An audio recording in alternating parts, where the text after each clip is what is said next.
Amados irmãos em Cristo, boa noite.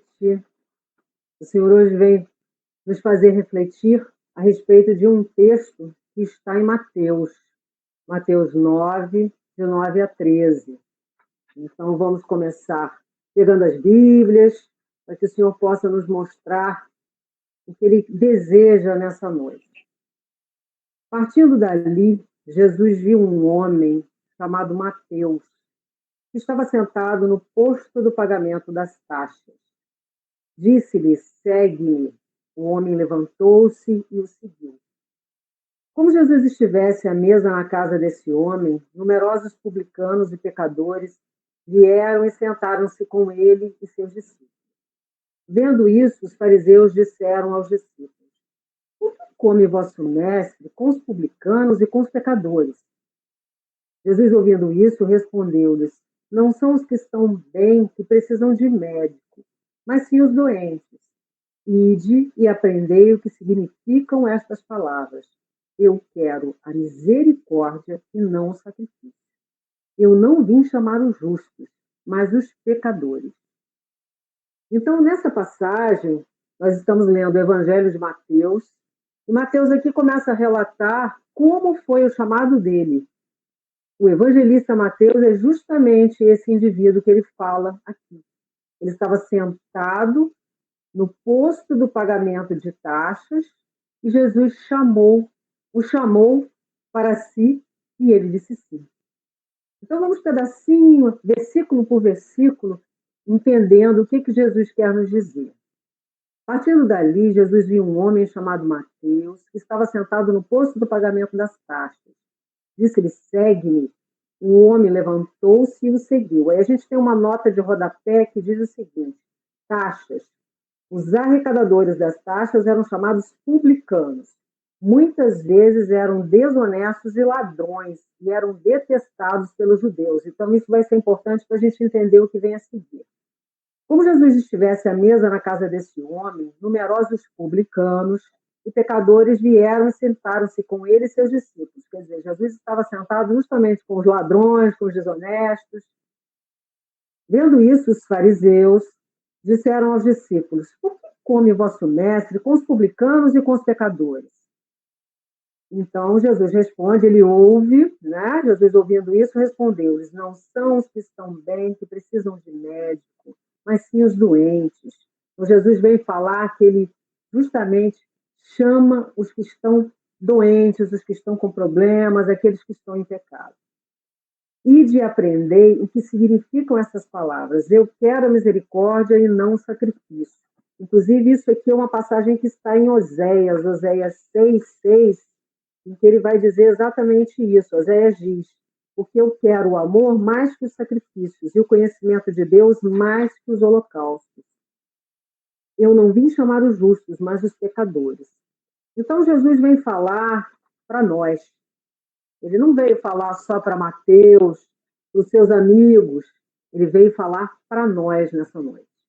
Nós que somos os pecadores do momento, porque infelizmente todos nós somos pecadores. Não era só Mateus. Mateus era um pecador assim mais, digamos, mais conhecido. Hoje o pessoal diria que ele é um pecador de carteirinha, né? Porque ele era um cobrador de impostos. Os cobradores de impostos, no caso de Mateus, ele era um cobrador de imposto que o Herodes Antipa havia colocado lá em Cafarnaum. Ele estava alocado em Cafarnaum, e então ele cobrava impostos dos hebreus para entregar a Herodes Antipa, que era romano. E todo mundo já esperava desses cobradores que eles fossem desonestos, que eles fossem ladrão, e pelo que conta que eles fossem ladrões, e pelo que consta, Mateus não fugia muito disso. Mas, quando Jesus passa por ele e o chama, ele ouve aquele chamado que a gente já ouviu também.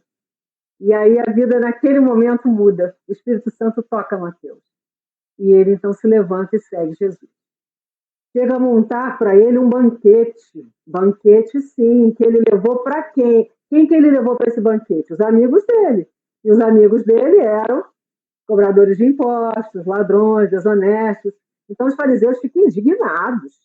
Como é que o mestre de vocês come com essas pessoas? Porque os fariseus são aqueles indivíduos que seguiam a lei de Deus, os preceitos, os ritos. E Jesus, ouvindo, diz assim: olha, eu vim foi para cuidar dos doentes. Eu não vim para cuidar dos que estão sadios. Os médicos cuidam dos doentes. E aí ele ainda fala um pouco mais. Eu quero o sacrifício. Como é que ele diz? Ele diz assim: eu quero a misericórdia e não o sacrifício. O que ele quer dizer com isso? Porque os fariseus eram esses indivíduos que estavam cumprindo os ritos, muitas vezes, sem o coração. Por isso que Jesus diz: ele quer a misericórdia, ele quer o nosso coração.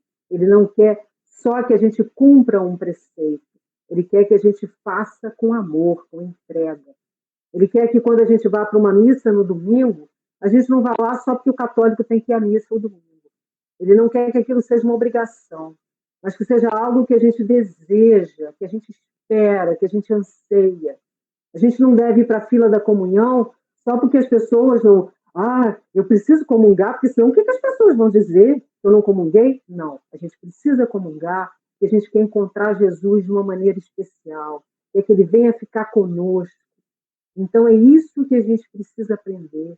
A gente não pode rezar o terço só porque está na hora de rezar o terço e que a gente tem que cumprir esse desejo de Maria, não. Maria quer que a gente reze o terço com o coração. E é isso que Jesus vem falar. Ele quer que nós entendamos que, como pecadores, ele chama cada um de nós para junto dele, apesar dos nossos pecados. Ele nos pega como estamos. Muitas vezes miseráveis, caídos, sem saber como continuar. Mas ele quer a gente assim. Ele quer mudar a nossa história.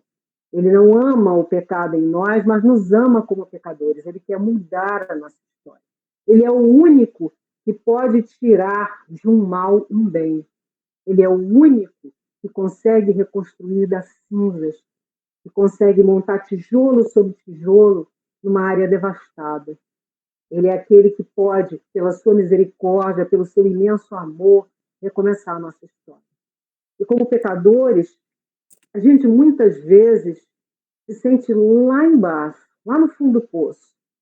A gente pensa assim: puxa, eu já estou seguindo a Deus há um tempo, eu vou à missa, eu comungo, eu me confesso. Como é que eu cometi esse pecado de novo? Como é que eu errei outra vez, do mesmo jeito? Como é que eu vou ter que chegar para o padre e confessar para ele o mesmo pecado? Senhor, eu venho te confessar porque ainda não consegui perdoar. Hoje o meu pecado é, de novo, porque eu não consegui ser tolerante. Então o Senhor vem nos fazer pensar que a gente muitas vezes se sente como Mateus, um cobrador de impostos, esquecido, que ninguém queria por perto. Só que quando ele nos chama, algo em nós acontece, como aconteceu em Mateus. E é isso que Jesus quer que a gente entenda. E mesmo quando a gente peca, mesmo quando a gente se sente indigno, ele quer que a gente volte para ele. Aliás, se a gente for pensar em dignidade, a gente não vai poder ficar perto dele nunca, porque nós nunca somos dignos o suficiente de estarmos na sua presença. Então, se a gente ficar esperando alcançar dignidade para chegar perto dele, a gente corre o risco de não conseguir. Ele quer que nós cheguemos a ele mesmo indignos, mesmo quando a gente pensa que, puxa vida, errei de novo. O pecado não pode nos paralisar. É óbvio que o pecado nos afasta de Deus. Aliás, o pecado é tudo que nos afasta de Deus. Mas a gente tem que entender que no momento em que o pecado acontece de novo nas nossas vidas, a gente tem que reconhecer, pedir perdão e recomeçar. É um dia de cada vez. Por hoje, a gente vai tentar não pecar de novo. A gente vai tentar não cair no mesmo erro. E quando cairmos, nós precisamos usar aquilo como uma mola propulsora para nos jogar para frente. Como algo que vai nos levar mais para perto de Deus. Senhor, eu pequei, eu errei, mas eu estou aqui, me ajuda a recomeçar. Ele sabe, nós sabemos que quando ele diz para a gente recomeçar, a gente ganha uma nova força, a gente ganha um outro impulso. Então é isso que Ele quer que a gente vença hoje. A vergonha que muitas vezes vem com o pecado, a vergonha de ter que chegar para o Padre e confessar o mesmo pecado, de ter que falar para Deus que a gente fez a mesma coisa. Essa vergonha não pode continuar nos impedindo de nos aproximarmos dele. Às vezes a gente se sente fraco, acha que a nossa fé não é forte o suficiente.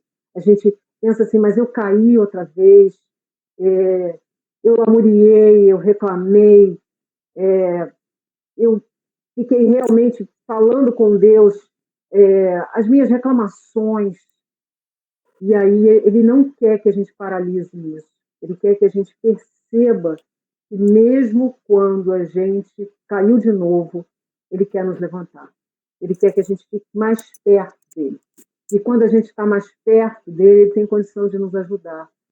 Deus fez uma aliança conosco, apesar dos nossos pecados.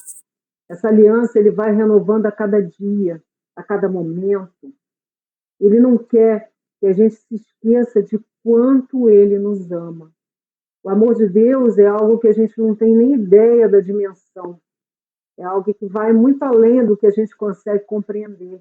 A gente muitas vezes não se acha nem merecedor desse amor. Eu tenho uma amiga que ela diz que o amor de Deus muitas vezes nos constrange, porque é um amor tão grande que a gente fica às vezes até meio embaraçado de como lida com aquilo, né? E às vezes a gente vê isso numa criança, né? Eu, por exemplo, não tive filhos, mas às vezes uma criança vem e me abraça de uma maneira assim tão aconchegante, e às vezes eu fico pensando, gente, o que eu fiz para essa criança para ela me abraçar de uma maneira assim tão especial?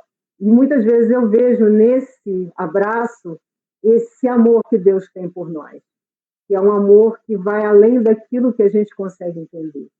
E é nesse amor que Deus quer que nós possamos nos afastar desses momentos de pecado, confiando nele, confiando nesse amor, confiando que ele quer nos dar uma nova chance.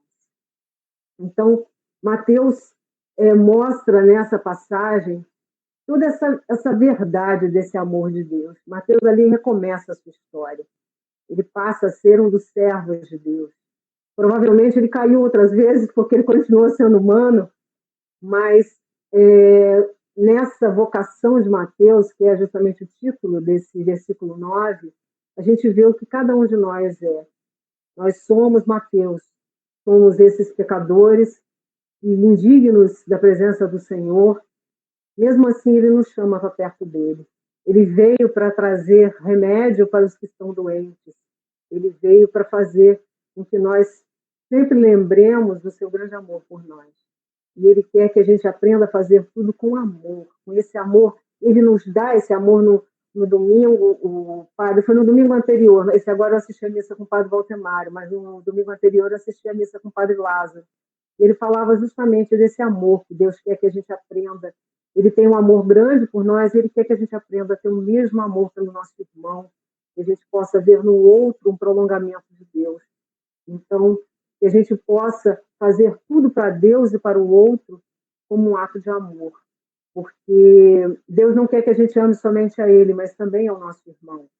E aí a gente precisa enfrentar, assim como nós somos pecadores, o irmão também peca conosco, faz coisas que às vezes nos ferem, e a gente precisa exercitar esse perdão, esse ato de viver junto do outro.